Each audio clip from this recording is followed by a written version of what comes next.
আল্লাহর রাসূলের চোখ থেকে পানি ঘর ঘর করে ছাড়তেছে আর বলতেছে, ও আল্লাহ, এই নামাজ প্রতিষ্ঠার জন্য আমার কত কষ্ট হয়েছে, আমার দান্দান মুবারক শহীদ হয়েছে, আমার সাহাবীরা এই অবস্থায় যে তারা তোমাকে রুকু করতেছে, তোমাকে সাজদা করতেছে, আল্লাহ আমার মন থেকে তাদের জন্য দোয়া চলে আসছে, আল্লাহ আমার এই সাহাবীদের জামাত এবং সাজদা রুকু আল্লাহ তুমি কবুল করে নাও। তখন নবীজি সাহাবীদের জামাতের নামাজ দেখে এত খুশি হয়েছেন, ইন্তেকালের আগে, আল্লাহ আমি তো দুনিয়াতে থাকতে পারবো না, আমি তো চলে যাব, কিন্তু আমার উম্মতেরা, আমার সাহাবীরা এইভাবে তোমাকে সাজদা দিচ্ছে, তোমাকে রুকু দিচ্ছে, সম্মানিত কপাল তারা তোমার কুদরতি কদমে লাগায়া পড়ে আছে, এই দৃশ্যটা দেখে আমি রাসূল সবচেয়ে বেশি তাদের প্রতি খুশি হয়ে গেছি। এজন্য রাসূল বলেন, আমার উম্মতের সাজদা দেখে, আমার উম্মতের আমল দেখে, আমরা তো বিভিন্ন আমল করি, সবচেয়ে বেশি আল্লাহ খুশি হয় আমার আপনার সাজদা দেখে। কি দেখে? জোরে বলেন। সাজদা দেখে। আমরা হুজুরও তো বলি, ভাই নামাজ পড়েন, তো অনেক মানুষ বিরক্ত হয়ে কয়, হুজুর আপনারা খালি আমাদেরকে নামাজের কথাই বলেন, এত বেশি বলেন, অন্য কিছু বলেন না। আমরা শুধু নামাজটা পড়ি না, কারো কাছে আইলে পাড়া দেয় না, ঘুষ খাই না, সুদ খাই না, গালিগালাজ করি না, বিভিন্ন সব কিছু থেকে পরহেজ করে আমরা চলি, সমাজের উন্নয়নমূলক কাজ করি, গরিবের আর্থনাদ আমরা মিঠাই, খালি নামাজটাও পড়ি না। আপনি ধুয়ে ফেলেন কি আমাদেরকে? বলে কি বলে না? এমনি বুকে আবার থাবা দিয়া কয়, আমরা নামাজটা না পড়ি না, বুকে ইমান নাই, বলে কি বলে না? তো সে মনে করছে বুকে থাবা দিলে যে আওয়াজটা হয় এটার নাম মনে হয় ইমান, এটার নাম ইমান। রাসূল বলেন, মান তারাকা সালাতা মুতাআম্মিদান ফাকাত কাফার। তুই নামাজ থেকে দূরে চলে গেছো, নামাজ পড়তেছো না, নামাজ তোমার ভিতরে নাই, তুমি নামাজ তরক করে দিয়েছো, আমি রাসূল বলতেছি তুমি কাফেরের সাথে মিলে গেছো। কার সাথে? কাফেরের সাথে মিলে গেছো। এই যে আমাদের এই কপাল আছে না, কথা বলে আছে না? না নেই? হ্যাঁ, আচ্ছা, মানুষের সবচেয়ে এই চেহারা, বডি সবকিছুর চাইতে মানুষের কাছে সম্মানী কি? কথা বলে না, কপাল কি সম্মানী। তো রাসূল বলেন, তুমি যখন নাকি এই সম্মানিত কপাল আল্লাহর কুদরতি কদমে লাগায়া ঠেকায়া আল্লাহর সাজদা করো, তো আল্লাহ আরশ আজিমের ফেরেশতাদেরকে ডাক দিয়া কয়, দেখো দেখো আমার বান্দা, মাজা, কোমর, ঘাড়, কাঁধ সব ভাঙ্গা আমার বান্দা একবারে প্যাকেট হয়ে গেছে, একবারে ছোট হয়ে গেছে। একটা নামাজের সাজদা দিলে একটা মানুষ যত ছোট হয়, অন্য কোনো পদ্ধতিতে এত ছোট হওয়া যায় না। ছোট হওয়া যায়?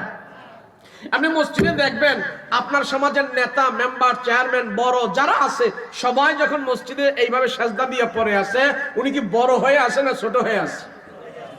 কথা বলেন, ছোট না বড়? তো নামাজের সাজদা দিয়ে যে ছোট হয়ে আছে, অন্য কোনো পদ্ধতিতে কি এর চেয়ে আরো বেশি ছোট হওয়া যায়? কথা বলে যায়? যখন ছোট হয়ে থাকে মানুষ, আল্লাহ আরশ আজিমের ফেরেশতাদেরকে ডাক দিয়া কয়, দেখ আমার বান্দা আমার কুদরতি কদমে সাজদা দিয়ে পড়ে আছে, বান্দা প্যাকেট হয়ে গেছে, ছোট হয়ে গেছে, তোমরা সাক্ষী থাকো, আমি এই সাজদারত বান্দাদেরকে জান্নাত দিয়া বড় বানায় দিব। এই জন্য আমরা হুজুররা বারবার বলি, ভাই নামাজ পড়েন। এই জন্য আমরা হুজুররা বলি, আল্লাহর কুদরতি কদমে সাজদা দেন। ভ্যান্ডাইমার, রিক্সাওয়ালা, দিনমজুর, শ্রমিক, এদেরকে যদি আমরা বলি যে ভাই আল্লাহর সাজদা দেন, নামাজ পড়েন, চল হুজুর যান যান, আপনারা যান, আমাদের হাতে হ্যান্ডল, পায়ে পেট্রোল, গায়ে ঘাম, গরিব মানুষ, আপনাদের মতো যদি মসজিদে যাই আমরা পয়রা থাকি, তো বৌজিবুল্লাহ খাইবটা কি? বলে কি বলে না? গরিব। তো হাসরের ময়দানে আল্লাহ যখন আমাদের প্রথম হিসাব নিবে নামাজের, তো এই গরিব বান্দাগুলো আল্লাহর কাছে বলবে, আল্লাহ আমরা গরিব ছিলাম। কোন হিসাব আগে নিবে? ওমা, আপনাদের এই গাজীপুরের টঙ্গীর দিক থেকে এই হিসাব আগে আইতো না? কথা কেন দি? নামাজের হিসাব আগে নিবে। তো যখন এই হিসাব আল্লাহ নেবে, তখন এই গরিব বান্দাগুলো আল্লাহর কাছে এই কথা বলবে সেদিন।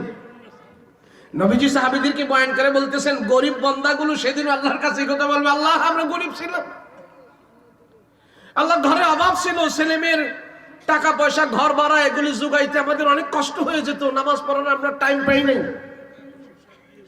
তো আল্লাহ বলবে, এমন গরিব কারা কারা ছিল? আল্লাহ বলবে, এমন গরিব কারা কারা ছিল, গরিবতার কারণে তোমরা ছোট দুর্বলের কারণে আমাকে সেজদা দিতে পারো নাই, অভাবের কারণে আমারে আল্লাহর সেজদা দিতে টাইম পাও নাই, সময় পাও নাই, এমন কারা কারা ছিল এক সাইড হোক। তো হাসরের ময়দানে সব বেনামাজি গরিবগুলোকে আল্লাহ এক সাইড করাবে। তো আল্লাহ সব বেনামাজি গরিবগুলোকে এক সাইড করায়া নবীদের ভিতর থেকে একজন নবীকে আল্লাহ সেদিন ডাক দিবেন। নবীদের ভিতর থেকে যিনি গরিব নবী ছিলেন, অর্থ সম্পদ ছিল না, এই নবীর নাম হলো ঈসা আলাইহিস সালাতু ওয়াস সালাম। নাম কি? ঈসা নবী দুনিয়াতে বাপ ছাড়া আসছে। তো বাপ ছাড়া আসলে তো এমনি বাপের সম্পত্তি পায় নাই, তো তার নামে কোনো ওয়ারিস হিসাবে, বাবার সম্পত্তি হিসাবে তার নামে এক টুকরো মাটিও ছিল না, বিঠা মাটি ছিল না, ঘর বাড়ি ছিল না ঈসা নবীর। তো প্রথম দিক থেকে উনি কোনো জন্মসূত্রে কোনো ওয়ারিস পায় নাই, এখানেই গরিব। আর নবীরা দুনিয়াতে জাকজমক করে ঘর বাড়ি তো করে নাই, এটা নবীদের স্বভাব না। তাহলে ঈসা নবী একবারে দুনিয়াতে সবচেয়ে বেশি মালের দিক দিয়ে, দৌলতের দিক দিয়ে গরিব ছিলেন। তো এই বেনামাজি বান্দাগুলো যখন হাসরের ময়দানে আল্লাহর কাছে বলবে, আল্লাহ আমরা গরিব